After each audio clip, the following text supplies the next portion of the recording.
ও আমার একটা হৃৎপিণ্ড, সেটাই আল্লাহ নিয়ে গেছে। পরশুদিন বলছে, বাবা আমার একটা বরখা কিনে দাও। আমার স্যান্ডেলটা দেখেন 3 বছর পুরাতন ছেঁড়া, কিন্তু আমি আমার স্যান্ডেলটা পাল্টাই না, সেলাই করে নেই। কিন্তু আমার বাচ্চাদেরকে আমি কষ্ট পেতে দেই না। শুধু একবার বলছে, বাবা লেচে খাবো। আমার মেয়ের মোবাইলে আমার নাম হলো 500 ছবি আছে।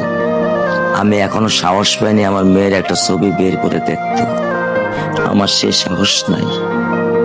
আমি সেই সাহস হারায় ফেলছি, কারণ ও আমার ছিল হৃৎপিণ্ড। ওর জীবনে এমন কোনো চাওয়া নাই যেটা আমি পূরণ করি নাই। পরশুদিন বলছে, বাবা আমার একটা বরখা কিনে দাও। আমার চাচতো ভাই বললো, ভাই ইসলামপুর থেকে 300-400 টাকা পাওয়া যায়।